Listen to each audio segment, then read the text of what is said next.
नमस्कार। मिथिला प्रेस देख रहे हैं आप।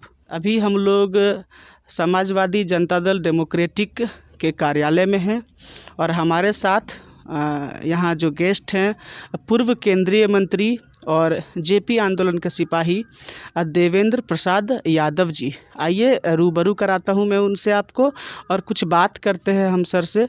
सर, मिथिला प्रेस में आपका बहुत बहुत स्वागत है। बहुत बहुत धन्यवाद आपको। सर, जेपी आंदोलन के आप सिपाही रहे हैं और ये भी हमारे पास जानकारी है कि आपने कई सारे ऐसे आंदोलन को जो है सो अस्तित्व में लाया, जिसके कारण एक बहुत बड़ा बदलाव कहीं न कहीं समाज में देखने को मिला। उस समय जब आपकी राजनीति, सक्रिय राजनीति में आप थे, तो एक पॉपुलर नाम हुआ करता था देवेंद्र प्रसाद यादव। सर, मैं चाहूँगा कि सर कुछ आप पहले अपने बारे में बताएं। देखिए, मैं यहीं से पढ़ा हूँ, मधुबनी में आरके कॉलेज, और यहीं से कुछ आप आगे बढ़ा हूँ जनता के आशीर्वाद से। जहाँ तक सवाल है राजनीति में, तो अब हम लोग का आंदोलन का 46 वर्ष हो गया। 74 में जयप्रकाश नयन के आंदोलन में हम लोग सक्रिय रूप से भाग लिए थे। हम थे, बाबू नीतीश कुमार जी थे, लालू प्रसाद जी थे, बहुत से ऐसे हजारों नौजवानों ने अपनी भूमिका उसमें निभाने का काम किया था, जिसके चलते 74 आंदोलन पीक पर चला गया और पूरे देश में एक जन आंदोलन खड़ा हुआ। छात्रों की भूमिका उसमें अहम रही, खास करके युवा वर्गों का। उस आंदोलन का परिणाम ये हो गया कि राजनीति अभी विरोध चाहे सपोर्ट, ये सुशील मोदी भी 74 आंदोलन में थे। दोनों संचालन हो रहा है बिहार में जेपी सेनानियों के द्वारा। सरकार में भी जेपी सेनानी बैठे हैं, अब विपक्ष में भी जो बैक से संचालन कर रहे हैं या ऐसे भी संचालन कर रहे हैं, वो लोग जेपी आंदोलन की ही पीढ़ी है। अब ये चौथी पीढ़ी हो गई। आने वाला जो पीढ़ी होगा, अब समय का काफ़ी बदलाव हो गया। जन आंदोलन कोई हुआ नहीं 46 वर्षों में। जी, मैं अपने बारे में नहीं कह सकता हूँ, मैं यही कह सकता हूँ कि अब नेता पैदा होने पर विराम लग गया। सर, ये नेता पैदा होता है जेल यात्रा से, नेता पैदा होता है जन समस्याओं को जनता के बीच में उठाकर उनकी आवाज़ बनकर। गरीबों की आवाज़ बनना, जन समस्याओं के लिए मुखर आवाज़ को उठा करके ही नेता पैदा होते हैं और जेल यात्रा करते हैं जन समस्याओं को लेकर, जनता के सवालों को लेकर।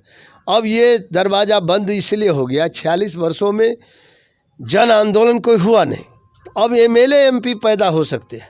अब जो ईवीएम मशीन से नेता कहिए या प्रतिनिधि पैदा होते हैं, वो शासक पैदा होते हैं। हम लोग के टाइम में ज़्यादा मैक्सिमम बैलेट से वोट होता था, लास्ट में आकर के कुछ ईवीएम से भी हुआ।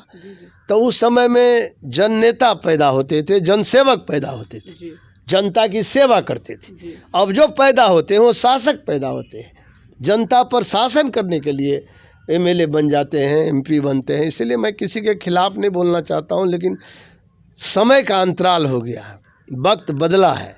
अब वक्त बदलना चाहिए, प्रकृति में वक्त तो बदलते रहता है, लेकिन अब जो मूल्य आधारित राजनीति था वो करीब करीब लोप होता जा रहा है।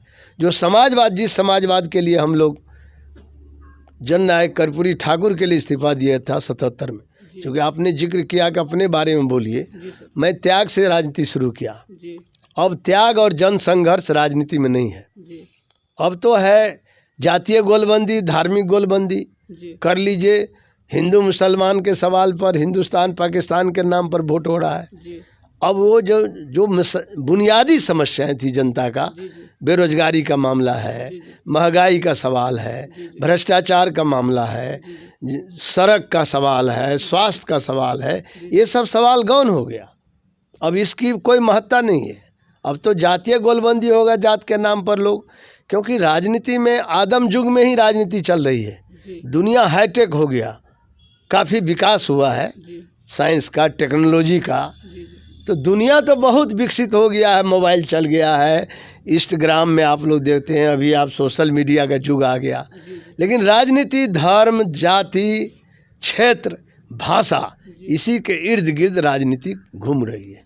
सर ये दुर्भाग्य है। सर एक सवाल है कि मैं चूँकि मैं बचपन से आपको देखते हुए बड़ा हुआ हूँ और मैंने आपको कई जगह जनसभाओं में भी और ऐसे भी जब आप सांसद महोदय थे, आप मंत्री भी थे, तब भी मैंने आपको कई बार देखा है। और जब हमारा सर जो बचपन गुजरा है तो उस समय जो हम लोग नेता लोगों को पहचानते थे तो ये देखा जाता था कि जनसंपर्क जो सर उनका होता था वो सर बहुत अच्छा होता था, अप्रोचेबल होता था। अभी सर होता क्या है कि रातों रात अचानक कोई एक आदमी उभर के आता है किसी पद की दावेदारी को सीधा लेकर के, और फिर वो कैसे जीत के उस पद तक पहुंच भी जाता है, लेकिन जनसंपर्क जो है वो कहीं ना कहीं सर टूट रहा है। बस ये कहिए कि आर्थिक रूप से जो है सर राजनीति चल रही है, आर्थिक धनबल पे चल रही है। जो पहले देखा जाता था कि लोग जाके समस्याओं से पहले रूबरू होते थे, लोगों से नैतिकता, बस एक मेलजोल, आत्मीय एक रिश्ता होता था नेता का और जनता का, ये सर अब देखने को नहीं मिल रहा है वर्तमान की राजनीति में। इस पर से एक छोटी सी टिप्पणी जो आप करना चाहें।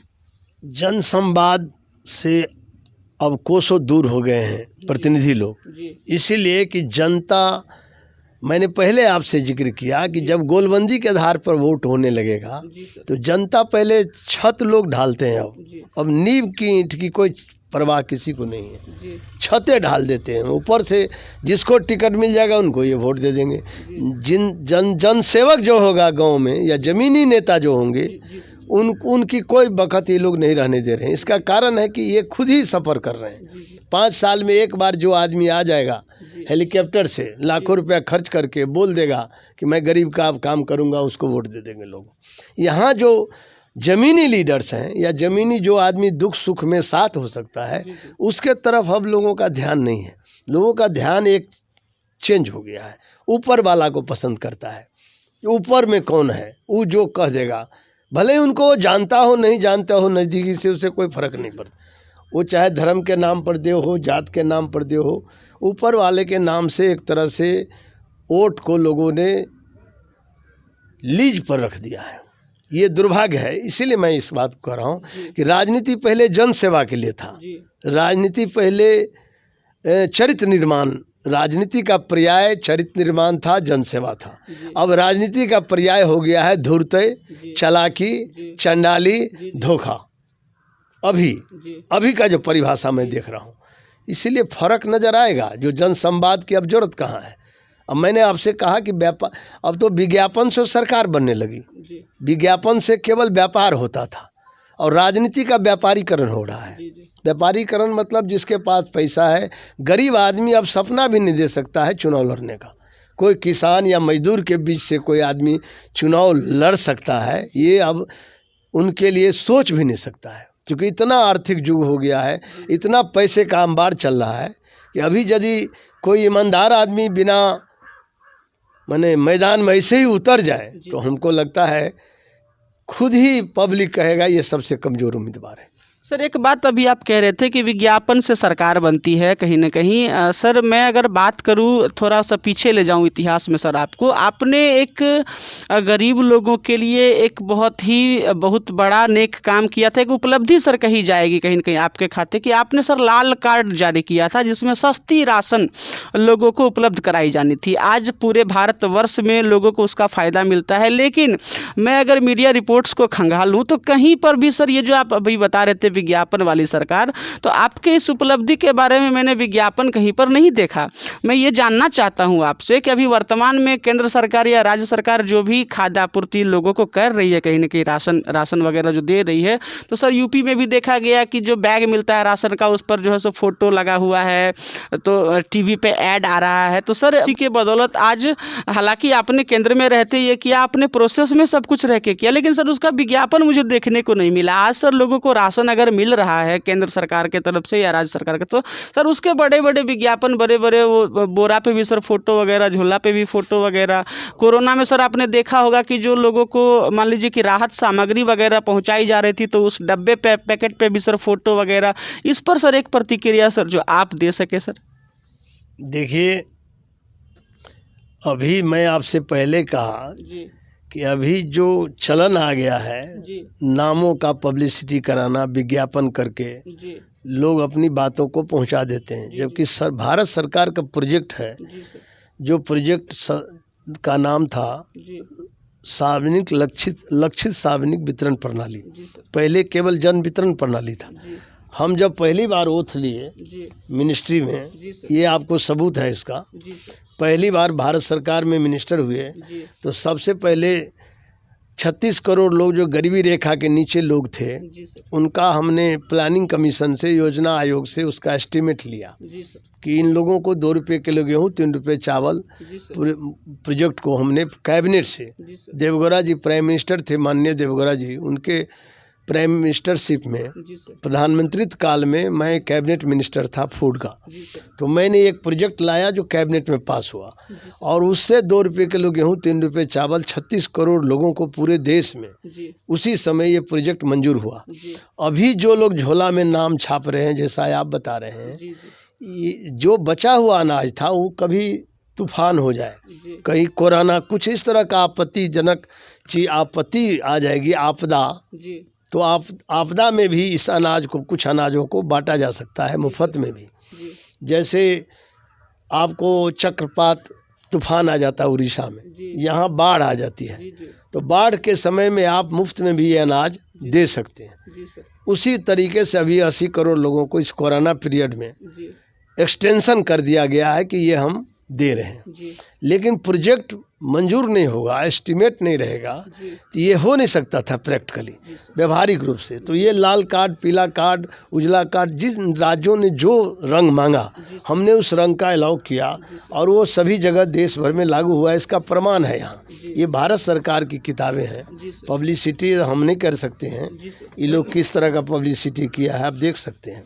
जी सर ये सारे गवर्नमेंट के सारे गाइडलाइन गए हुए हैं देश भर में, ये देवगौड़ा जी ऐलान किए, जी सर इधर मैं, तो ये सारा इसमें सबूत है जी कि किस तरह से BPL जो गरीबी रेखा के नीचे है, लाल कार्ड है, जी सर उनके लिए पहली बार इतना बड़ा प्रोजेक्ट मंजूर हुआ जी कि आज 32.5 हजार करोड़ रुपया पर ईयर जी बजट में मोदी की सरकार को भी खर्च करना पड़ रहा है। जी जी 32,500 करोड़ रुपये इस पर सालाना खर्च है, इसका बजट है। जी 2 रुपये किलो गेहूँ, 3 रुपये चावल का 36 करोड़ लोगों के लिए। जी तो ये बजट अभी चल रहा है और ये लक्ष्मण रेखा है। जी कोई भी सरकार आएगी गरीबों का यह हक नहीं छीन सकता है, क्योंकि गरीबों के पेट के ज्वाला को शांत करने के लिए ये योजना है। इस योजना को कोई छू ही नहीं पाएगा। हाँ, इसको एक्सटेंशन हो सकता है, मॉडिफिकेशन हो सकता है, बढ़ा सकते हैं, जी इसको बंद नहीं कर रहा है कोई। तो अभी यही योजना चल रही है। मैं पब्लिसिटी पर तो कभी ध्यान ही नहीं दिया, काम पर ध्यान दिया हूँ। मैं काम करता रहता हूँ, इस पर ध्यान नहीं दे। सर एक सवाल और है सर, आप जेपी आंदोलन के सिपाही रहे हैं, सक्रिय रहे हैं, आप मीसा एक्ट में जेल भी गए, लालू जी और नीतीश जी दोनों के बिल्कुल समकक्ष, बिल्कुल करीब रहे, और मेरी जहां तक सर राजनीतिक समझ है तो मुझे ऐसा, मैंने क्षेत्र में जाकर के भी लोगों से इसके लिए जानकारी उपलब्ध की थी। तो इस क्षेत्र में सर झंझारपुर लोकसभा में और ये आसपास के जितने भी सर क्षेत्र है, इस क्षेत्र में सक्रिय नेता के रूप में सर आप एक जीता जागता मिसाल थे, और लालू और नीतीश जी की जो यहाँ पर आज एक पहचान है, ऐसा मुझे लगता है और मुझे कुछ लोगों ने बताया भी कि उस पहचान को यहाँ कायम करने में, स्थापित करने में देवेंद्र यादव जी का सबसे बड़ा हाथ है। तो सर मैं ये जानना चाहता हूँ कि आप आज भी जो है सो ज़मीन से सर इस तरह से जुड़े हुए हैं। मैं अभी आया तो मैं यहाँ देख रहा हूँ कि काफ़ी सारे लोग यहाँ पर हैं, किसी न किसी फरियाद को, किसी न किसी समस्या को लेकर के। तो सर जिसने लोगों को यहाँ पे अपना सिक्का जमाने में बहुत महत्वपूर्ण योगदान निभाया, कहीं न कहीं जिंदा किया किसी नाम को, मैं कह सकता हूँ इस चीज़ को सर कि आपने कहीं न कहीं जिंदा किया इस क्षेत्र में, बहुत दिनों तक आपने उसको जिंदा करके रखा है। आप आज भी ज़मीन से ऐसे ही जुड़े हुए हैं। कहीं न कहीं अब जो है सो सर रास्ते थोड़े से अलग हो गए हैं, जदयू को भी आपने देखा है, आरजेडी को भी आपने देखा है, फिर भी समाज से इतने जुड़े रहना और इस तरह जो है सो आम लोगों के बीच बैठ के सर इतने सादगी भरे वातावरण में यहाँ सर आप हैं। मैं क्या कहूँ सर इसको, इतने बड़े नेता, इतने बड़े लोग और इतनी सादगी, क्या कहूँ मैं? ये तो मेरी अपनी बात है कि हम जन सरोकार को नहीं छोड़ सकते। जी जो हमारा जनता से सरोकार है, जो साथी हमारे साथ हैं, जो गरीब लोग हैं, हम जन सेवा निरंतर जीवन पर्यंत करते रहेंगे, क्योंकि हम समाजवादी हैं, हम हार मानने वाले नहीं हैं। और मुझे भरोसा है कि आज न कल समाजवाद आएगा, दुनिया की मांग बनेगी। हाँ, अभी कुछ समय के लिए समाजवाद कुंद हो गया है, तो मेरा जो आंदोलन था उसको चूँकि जाति से जमात की ओर जाना, यही प्रमाण है कि 77 में मैंने जननायक कर्पूरी ठाकुर के लिए इस्तीफा दे दिया था विधानसभा से 3 महीने के अंदर। ये प्रमाण है, सबूत है। ठीक है, आज मूल्य और आदर्श की बात नहीं चल रही है, लेकिन आज न कल आएगा, ये इसका हमको भरोसा है। इसलिए हम जन सरोकार क्यों छोड़ें। ये जितने लोग हैं, अच्छे लोग, गरीब लोग हैं, मजदूर लोग हैं, या गांव से लोग, किसान लोग हैं, या हमारे जो साथी लोग हैं, तो वो लोग आते रहते हैं, हम उनसे मिलते रहते हैं सहज रूप में, क्योंकि हमको कोई वो संस्कृति में पला नहीं हूँ। मैं जनता के बीच से ही यहीं पला हूँ, यहीं पढ़ा हूँ, यहीं से कुछ आगे बढ़ा हूँ। इसीलिए हम अपने ज़मीन को नहीं छोड़ पाया हूँ और निरंतर लड़ता रहूँगा। आज न कल लोग इसको समझेंगे। अभी कुछ वक्त ऐसा आया है, कुहासा लगा हुआ है, लोग कुछ दूसरे, टेस्ट बदलना भी चाहिए लोकतंत्र में। अब बदल के भी लोग देख रहे हैं उनको क्या मिल रहा है। ये NH देख रहे होंगे, 4 लाइन। ये NH को हमने 97 में मंजूर किया था, जब हम कैबिनेट मिनिस्टर थे, देवगौड़ा जी ने स्वीकृति दी थी। और ये NH यहाँ अनुमंडल देखिएगा, विकास या संरचना जितना संभव हो सका, और मैं निरंतर काम करता रहूँ। अब मेरे जैसे लोगों का दुर्भाग्य है कि हम राजनीति में आए। सच बोलता हूँ, जो करता हूँ वो सामने दिखता, हमारा काम बोलता है इस इलाके में। हम मौखिक कुछ नहीं बोलना चाहते। आप जितना देख लीजिए, यहाँ भारत सरकार का पावर ग्रिड मिलेगा बिजली का, यहाँ आपको नेशनल हाई रोड मिलेगा, यहाँ 2 रुपये किलो गेहूँ, 3 रुपये चावल हर के घर में अभी पहुँच रहा है। यहाँ अनुमंडल मिलेगा, जो भी हॉस्पिटल है, सड़क है, बिजली है, टेलीफोन टावर है। तो हमको जितना होता है हम काम करते रहते हैं। हम काम में विश्वास करते हैं, भरोसा करते हैं। हम इस पर परवाह नहीं करते हैं कि हमको क्या रिटर्न मिलेगा।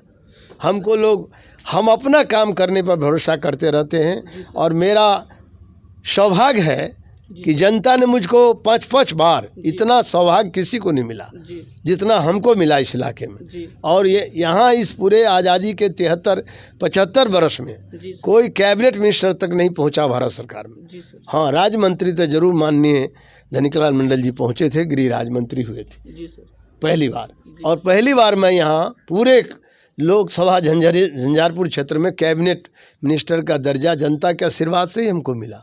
इसीलिए हम जनता को अभी भी प्रणाम करते हैं, उनको नमन करते हैं, क्योंकि आपने मुझे 5 बार टाइम दिया। यहाँ की जनता ने 5 बार में मुझे जितना काम करना था, ये मेरा सौभाग्य था कि मुझे काम करने का अवसर दिया। लेकिन मेरा दुर्भाग्य है कि मेरे जैसे लोग राजनीति में आया, क्योंकि राजनीति में तो अब धोखा है, चालाकी है, धूर्ते है और पैसा, बिना काम के पैसा। गांधी जी ने 7 पाप कहा था, बिना काम के धन। अभी बिना काम के धन कमा रहे हैं लोग। नाम किसी का मैं नहीं कह सकता हूँ, लेकिन आपको पता होगा कौन कौन लोग बिना कामे के धन कमा लिया है। हमने धन नहीं कमाया, लेकिन हमने जन तो कमाया है। इसी कारण है कि ये जो भीड़ है हमसे मिल रहे हैं। जन हमारा है, धन हमारे पास नहीं है। जन तो है, जन रहेगा, क्योंकि जन में अच्छे लोग भी हैं। ऐसा नहीं है कि सब वही जो दुनिया आ रही है उसी व्यापार में है, ऐसा नहीं है। सर, मैं एक राजनीतिक सवाल आपसे पूछना चाहूँगा। आप सर केंद्र से लेकर के राज्य तक की राजनीति में सक्रिय रहे। अभी सर पिछले दिनों हमारी टीम ने कई जगह जाकर के कुछ ग्राउंड रिपोर्टिंग की थी। मैं सर अभी रास्ते में भी आ रहा था, तो कई जगह, या जब भी कहीं इधर घूमता हूँ सर, तो कई जगह ऐसे बिल्डिंग या कुछ ऐसे देखने को मिलते हैं जहाँ लिखा रहता है माननीय सांसद देवेंद्र प्रसाद जी के ऐच्छिक कोष से। ऐसा मैंने देखा है सर, ये ग्राउंड पे कोई भी जाके चेक कर सकते हैं। जी। तो मेरा सर एक राजनीतिक सवाल है। मैंने 1-2 जगह सर ग्राउंड रिपोर्टिंग किया, जहां सर के शिलान्यास हो गया, योजना का उद्घाटन का डेट से लेके समाप्ति का डेट हो गया, राशि वगैरह दुनिया जहां जितना होता है, फोटो वोटो खिंचाना, पेपरबाजी वगैरह सब कुछ हो गया, लेकिन सर काम नहीं हुआ। तो मैं सर केंद्र और राज्य दोनों राजनीति में सर आप सक्रिय रहे और दोनों की योजनाएं कहीं ना कहीं हर जगह चलती हैं। तो सर एक टिप्पणी इस तरह के चीज़ों पर, राजनीतिक टिप्पणी मैं चाहूँगा आपसे सर। देखिए, बहुत लंबा हो जाएगा। जी सर, मिथिला प्रेस को आपने कीमती समय दिया, सबसे पहले इसके लिए तो मैं आपका धन्यवाद व्यक्त करता हूं आपके प्रति। और मैं ये चाहूँगा सर कि अंतिम में सर आप एक संदेश जो मिथिला प्रेस के माध्यम से अपने तमाम शुभचिंतकों को, देश प्रदेश वासियों को देना चाहें सर।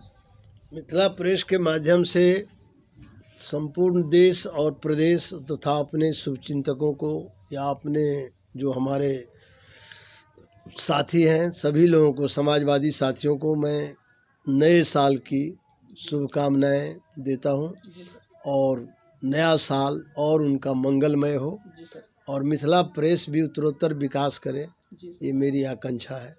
क्योंकि मीडिया जो है लोकतंत्र का एक मजबूत स्तंभ है। जो भी 4 स्तंभ हैं उसमें हम समझते हैं मीडिया और न्यायपालिका भी एक मजबूत स्तंभ है, लेकिन आज मीडिया में कई तरह के ग्रहण लगे हुए हैं और न्यायपालिका पर भी ग्रहण लगा हुआ है और कार्यपालिका और विधायिका पर तो पूरी तरह विकलांग हो चुका है।